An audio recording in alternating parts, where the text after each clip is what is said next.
Hey RogueTech fans, it's Blaine here. I've got another sneak peek of some of the changes that we're going to see in the forthcoming patch. Today we're going to look at weapons, actuators and gyros. Okay, not quite as exciting as you might have thought, you know, when it comes to sort of seeing robots killing each other on the battlefield, but I think this is useful. So what have we got? We've got the Super Heavy Rack 2.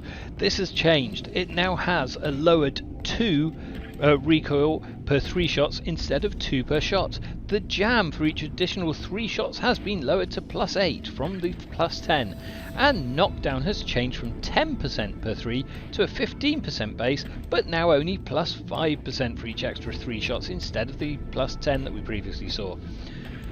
The Super Heavy Rack AC5 has also changed similarly. It's now a recoil of 3 per 3 shots instead of 3 per shot. I mean, that's a huge reduction in overall recoil. And jam has now changed from a base 15% from the original 12, and of course knockdown has been changed from 12% to 20%. Yes, going back to jam, that does mean slightly higher risk of it jamming, but I think it's well worth it. So anyway, yeah, sorry, knockdown has increased from 12% to 20% for a base, but each extra 3 shots has been lowered from +12 to just +7. If we look at some of, the only...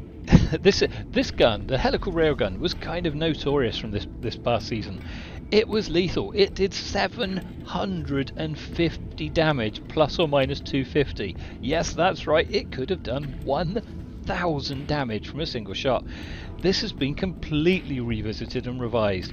You'll notice it now does a lot less damage. You've got a base, it's essentially think of it as like a twin shooting railgun, or I don't know. Anyway, it's really good. It now fires 2 shots at 250 damage each instead of the one at 750. There is a variability of plus or minus 50, and it has different firing modes such as accuracy, which just fires a single shot over much greater range. And you'll also notice there are no longer cooldowns between shots. So this means instead of having to wait 4 turns, yes, 4 turns for each additional shot, you can use it every turn. Okay, so it does have quite a high knockdown chance, it does have a high recoil, but I think this thing should be fun, and I'm really looking forward to trying it out in the new season. If we look at the Karen R, this is a weapon that I have grown to love over the last season. It's now 12 tons less weight. However, you've got to find an extra 7 slots to fit this thing, but there's no other changes that I can see with this. And then moving on to the Yang artillery, this is also lighter. It's now 10 times lighter than it previously was, but it uses a massive extra 10 slots to fit. And the base damage has also been increased from 180 has been increased to 180 from 150. And a couple of, just the one laser, the Mauler laser. This thing's fun. If you can get in close with this, it was devastating. It used to do 500 damage. You'll notice it now only does 400. Also, the variability has dropped from plus or minus 100 to plus or minus 75. And it can no longer misfire. However, it can still jam with a base chance of 30%. And of course, the heat has been lowered slightly from 140 to 120. Best of all, it only has a single turn cooldown between shots instead of the massive 2 turns between shots. I actually think if you get the mech that has that, it could be really useful as a little brawler mech with a serious punch. So PPCs, we've only got the Yin rotary PPC to consider. Again, this has been completely revisited and revised. It's changed hugely. It used to do 25 damage per shot. That's been increased to 50. However, the shot count used to be 1 to 8 shots. Yes, you could fire 8 PPC shots from a single weapon. Now it's just 1 to 3. The jam chance has also been lowered at only just plus 15% for each additional shot, whereas it used to be plus 10%. So if you'd have fired the full 8, that would have been a 70% jam chance. I think this makes this weapon actually a really viable choice and could be a lot of fun, especially with certain mechs that have got PPC bonuses.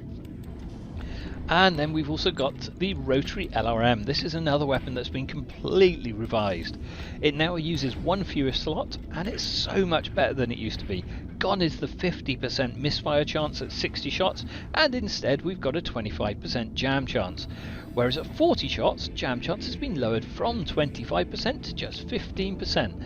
Overall, I would say this makes the rotary LRM a really potentially very, very useful artillery weapon for mechs that want to use missiles. So yeah, could be good fun. So what else are we looking at? I did say we're going to be looking at actuators, and we'll be looking at gyros. Yay! So let's start with the actuators. Okay, these have all been changed, so they now have a they're now based on the percentage of the mech's total mass. So, for example, shoulder armoured is now based on 0.5% of the mech's total mass, so only 0.3 tons when you've got a 60-ton mech. And, you know, this applies to pretty much everything. Even things like claws. I mean, again, these are now set at 2% of the mech's total mass. It means that these sort of upgrades are much more viable for smaller mechs.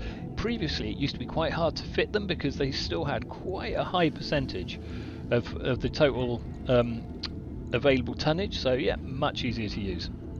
It's the same with leg actuators. So again, we can see reinforced leg, 3% now of the total mech's mass.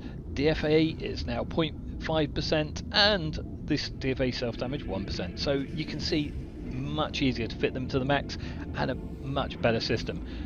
Gyros, these are something that have utterly changed. If you look through all of these gyros, they all now say tonnage 0. However, if we go down to say the microlight gyro, which we know is one that does actually affect it, if you look down at the traits, it now says it weighs minus 67% of standard gyro's weight of engine rating divided by 100. What does that mean? If we were to whack in an engine, you will see if we look at the engine, they now have different amounts of weight. We've got the weight that's actually part of the engine and the weight that's part of the gyro. So let's put it in and see what I mean. So there we have it. It's now in place, and you will see there's a new part at the top that says the engine weight is 4, the gyro is 2 in this case, which accounts for the full 6 tons. If we look at a really heavy engine like the 360, that would change. So flickering over on the left, don't know why it still does that.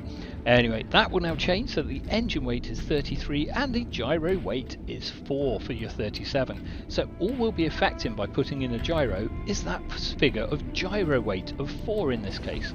So if we now go down to the microlight gyro, which we know is 67%, if we whack that in, we'll see that the gyro weight has changed to 1.32 from the 4, whereas the engine weight has remained unchanged.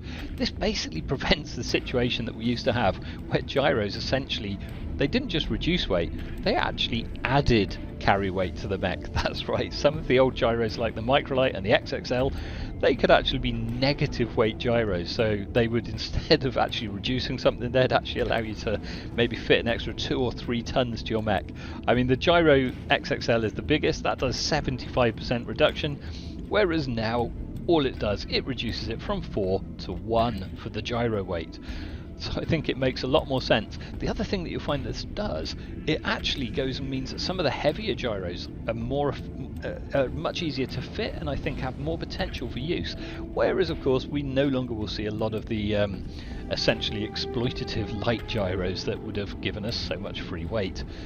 So there we go. That is my update that I'm giving you with regards to gyros, actuators, and some of the super heavy weapons. I will be doing one more video before the release, hopefully, which will be to show you how things have changed on the battlefield. So I hope you've enjoyed this short little video, and if you have, please like, please subscribe, and please tell all your friends, and I'll see you all on the battlefield.